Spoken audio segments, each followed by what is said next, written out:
आज हम confusion matrix का अभ्यास करने वाले हैं। सबसे पहले मैं ये चाहता हूँ कि तुम इमेजिन करो कि तुम्हारे पास एक स्क्यूड डेटा सेट है। अब तुम्हारे मन में सवाल आने वाला है कि स्क्यूड डेटा सेट का मतलब क्या होता है। स्क्यूड डेटा सेट का मतलब एक ऐसा डेटा सेट जो वन साइडेड है, मतलब बेसिकली जो एक तरफ झुका हुआ है। फॉर एग्जाम्पल, लेट्स से हमारे पास 100 पेशेंट्स के डिटेल्स है। अब इन 100 पेशेंट्स में से 1% ऐसे लोग हैं, मतलब बेसिकली एक आदमी ऐसा है जिसको ट्यूबरकुलोसिस है, और 99% ऐसे लोग हैं, यानी कि बेसिकली 99 लोग ऐसे हैं, क्योंकि 100 का 99% 99 ही होता है। तो 99 लोग ऐसे हैं जिनको ट्यूबरकुलोसिस नहीं है। तो ये जो डेटा सेट है ये स्क्यूड डेटा सेट है। काई को? क्योंकि ये डेटा सेट वन साइडेड है। 99 को नहीं है, 1 को है। वन साइडेड डेटा सेट, एक तरफ झुका हुआ है ये डेटा सेट। ऐसे डेटा सेट को हम स्क्यूड डेटा सेट कहते हैं। अब यहाँ पे प्रॉब्लम क्या है, देखो, हॉस्पिटल के अंदर एक ऐसा बंदा आता है चेकअप कराने के लिए जिसको ट्यूबरकुलोसिस है, बट चेकअप करने के बाद रिपोर्ट में आता है कि उसको ट्यूबरकुलोसिस है ही नहीं। And at the same time उसी हॉस्पिटल में 99 लोग ऐसे चेकअप कराने के लिए जाते हैं जिनको ट्यूबरकुलोसिस नहीं है, और चेकअप करने के बाद रिपोर्ट में ये आता है कि उनको ट्यूबरकुलोसिस नहीं है। तो अगर यहाँ पे देखा जाए इस सिचुएशन में, तो जो एरर रेट है वो 1% है, क्योंकि यही एक ऐसा आदमी था जिसको ट्यूबरकुलोसिस था, बट रिपोर्ट के अंदर आया कि उसको ट्यूबरकुलोसिस नहीं है। ठीक है, बाकी सबका तो सही है, इनको था भी नहीं और रिपोर्ट में आया कि नहीं है। तो यहाँ पे जो एरर रेट है वो तो बस 1% है। अब अगर टेक्निकली देखा जाए तो 1% एरर रेट अलाउ होना चाहिए, क्योंकि वो तो बस 1% एरर रेट है। बट अगर इस सिचुएशन में या इस केस में वो 1% छोटा सा एरर रेट भी अलाउ कर दिया गया, तो इस पेशेंट को तो लगेगा कि मुझे ट्यूबरकुलोसिस है ही नहीं, तो वो ट्रीटमेंट ही नहीं करेगा और वो मर जाएगा बाद में। ठीक है, तो कुछ ऐसे सिचुएशंस होता है या कुछ ऐसे केसेस होता है जिनके अंदर हम 1% एरर रेट भी अलाउ नहीं कर सकते हैं। अब जो भी कहानी मैंने तुम लोग को अभी तक बताई, उस कहानी के बेसिस के ऊपर मैं तुम लोग को 2 पॉइंट्स बताने वाला हूँ। पॉइंट नंबर 1, अगर मेरे पास स्क्यूड डेटा सेट है तो ऐसे केसेस में हम 1% एरर रेट भी अलाउ नहीं कर सकते। तो ऐसे केसेस में हम यूज करते हैं कन्फ्यूजन मैट्रिक्स, काइको परफॉर्मेंस इवैल्यूएट करने के लिए। अब तुम्हारे मन में सवाल आएगा कि ठीक है, that's fine, whatever, but confusion matrix का मतलब क्या होता है। कन्फ्यूजन मैट्रिक्स बेसिकली एक मैट्रिक्स होता है ऐसा। ठीक है, अब इस मैट्रिक्स के अंदर हम वैल्यूज कैसे डालते हैं, इस मैट्रिक्स को हम रीड कैसे करते हैं, बेसिकली वो तुम लोग को मैं बताता हूँ। और आगे बढ़ने से पहले एक छोटी सी चीज़, मैं तुम लोग को सबसे पहले इस मैट्रिक्स को फिल करने के या इस मैट्रिक्स को रीड करने के मैं तुम लोग को 2 तरीके बताऊंगा। तरीका नंबर 1 इज सोफेस्टिकेटेड तरीका, जो नॉर्मली लोग यूनिवर्सिटीज़ में, कॉलेजेस में यूज़ करते हैं। और तरीका नंबर 2 इज गरीब जनता लॉजिक, जो अगर सोफेस्टिकेटेड तरीका तुम्हें नहीं समझ रहा है तो तुम गरीब जनता लॉजिक यूज़ कर सकते हो, बट गरीब जनता लॉजिक के अपने कुछ डिसएडवांटेजेस है। तो आई वुड सजेस्ट कि तुम सोफिस्टिकेटेड तरीका ही इस्तेमाल करो, but then again it's your choice. मैं तुम लोग को क्या क्या डिसएडवांटेजेस है उसके बताऊंगा बाद में। पहले हम टेबल थोड़ा सा फिल कर लेते हैं या रीड कर लेते हैं, मैं तुम लोग को बताता हूँ कि ये कैसे करते हैं। अब यहाँ पे ध्यान से देखो, एक्चुअल वैल्यू ट्रू है और हमने क्या प्रेडिक्ट किया है, हमने ट्रू प्रेडिक्ट किया है, विच इज़ पॉजिटिव। अब ये जो हमारा प्रिडिक्शन है वो सच है या गलत, वो हमें देखना है।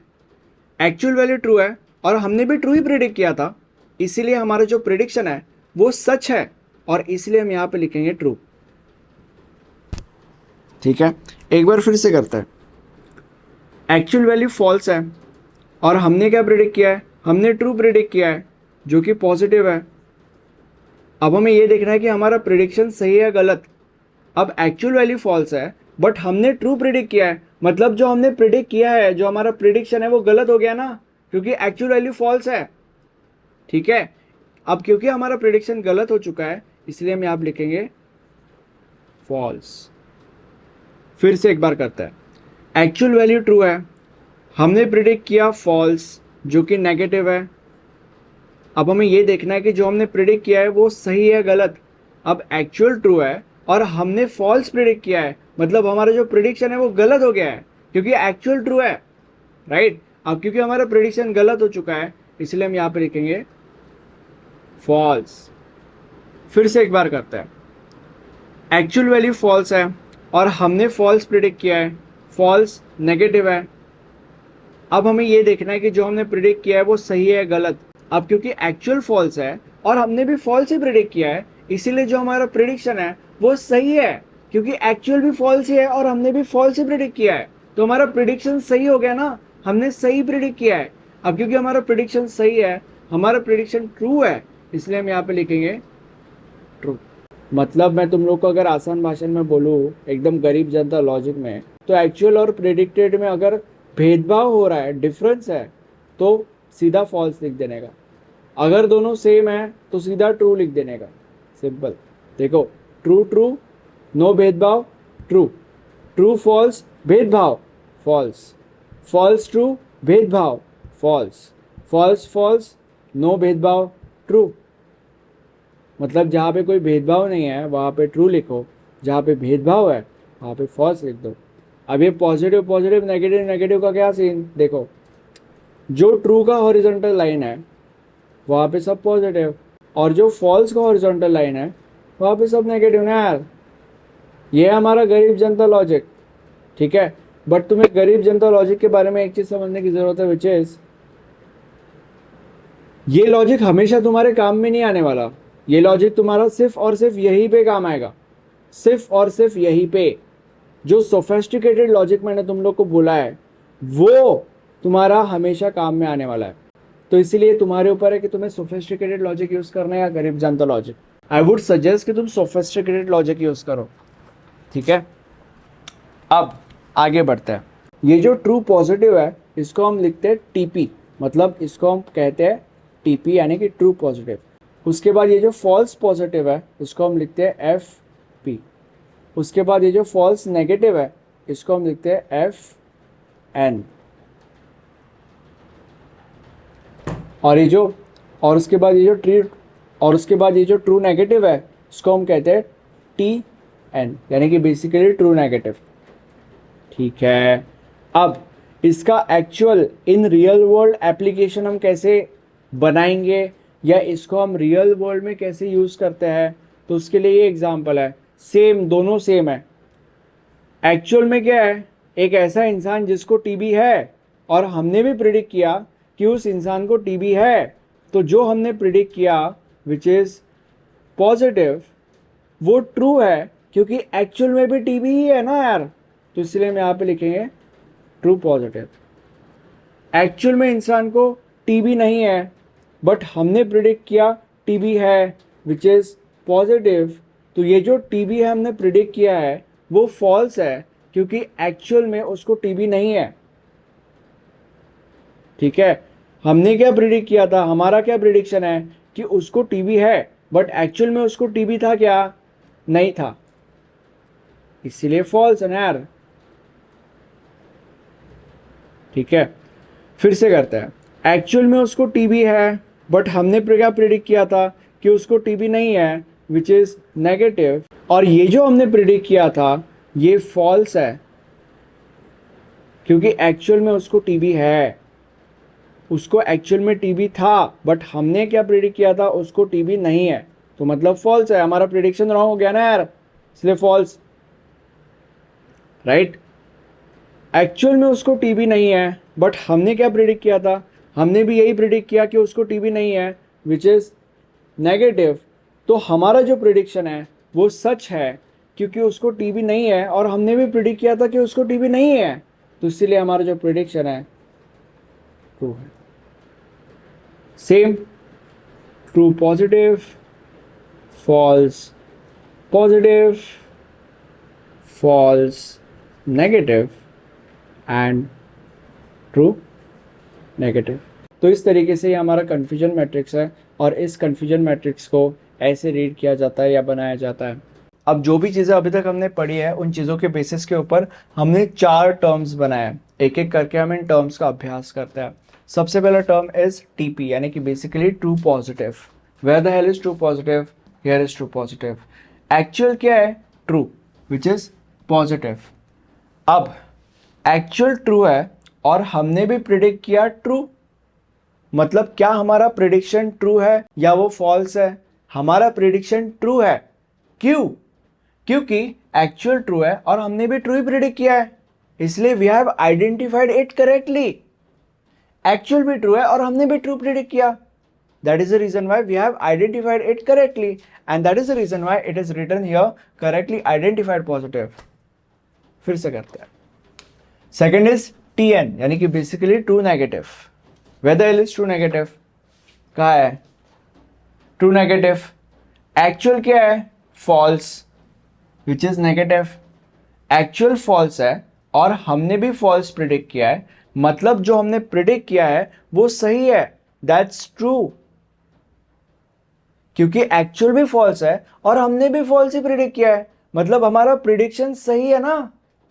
We have identified it correctly because even actual is false and even we have also predicted it false, मतलब हमारा prediction is right. We have predicted it correctly, we have identified it correctly, and that is the reason why we have written here correctly identified negative.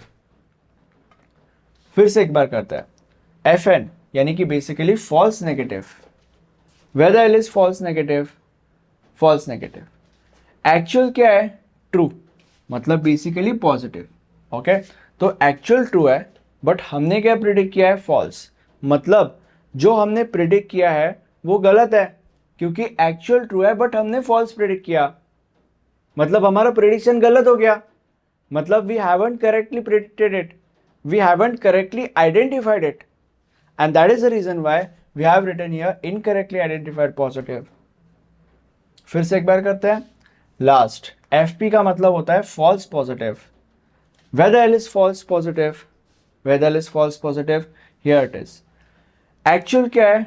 false, which is negative। अब actual false है और हमने predict किया true, मतलब जो हमने predict किया है वो गलत है, क्योंकि एक्चुअल फॉल्स है बट हमने ट्रू प्रिडिक्ट किया ना, मतलब हमारा प्रिडिक्शन गलत हो गया, मतलब we have predicted it wrong, we have identified it wrong, and that is the reason why here it is written incorrectly identified negative. ठीक है, गरीब जनता लॉजिक चाहिए। गरीब जनता लॉजिक कुछ नहीं है, तुम बस इन चीज़ों को याद रख लो, simple as that. But again गरीब जनता लॉजिक के बारे में एक चीज़, वो तुम्हारा सिर्फ और सिर्फ यहीं पे काम आने वाला है। सोफेस्टिकेटेड लॉजिक तुम्हारा हर जगह पे काम आ सकता है, क्योंकि क्या है कि अभी ये जो मैट्रिक्स मैंने तुम लोग को बताया ये 2x2 मैट्रिक्स है, 2 क्लास वाला मैट्रिक्स है। ऐसा हो सकता है कि फ्यूचर में तुम्हें 3 क्लास वाला मैट्रिक्स आ जाए, लाइक 3x3 मैट्रिक्स आ जाए, वो भी हो सकता है। एंड बाय द वे अगर तुम्हारे सिलेबस के अंदर 3x3 मैट्रिक्स है या उसके ऊपर का कोई न्यूमेरिकल है, जो कि हो सकता है, इट इज़ पॉसिबल, तो तुम मुझे कमेंट सेक्शन में बताओ, मैं फटाफट उसके ऊपर लेक्चर बना दूंगा। या अगर मेरा लेक्चर अवेलेबल नहीं है तो नोट्स के अंदर तुम्हें न्यूमेरिकल्स मिल जाएंगे, या एटलीस्ट एक न्यूमेरिकल तो तुम्हें वहाँ पे मिल ही जाएगा, जिससे तुम्हें पता चलेगा कि तुम एग्जाम के अंदर इस चीज़ को कैसे सॉल्व कर सकते हो। राइट, अब आगे बढ़ता है। चारों के चारों टर्म्स मैंने तुम्हें एक्सप्लेन कर दिया है। अब इन टर्म्स को कंसिडर करके, या बेसिकली जो भी मैंने तुम लोग को अभी तक सिखाया है उन चीज़ों को कंसिडर करके हमने 3 फॉर्मूलेज डिराइव किया। बेसिकली 3 फॉर्मूलेज हमारे पास निकल के आता है। First formula is accuracy. अब एक्यूरेसी का फॉर्मूला क्या है? इट इज टोटल प्रिडिक्शंस, और मतलब basically total correct predictions upon total prediction, मतलब बेसिकली यहाँ पे टोटल कितने प्रिडिक्शंस किए हैं वो, और उन टोटल प्रिडिक्शंस में से जो टोटल करेक्ट प्रिडिक्शंस है वो।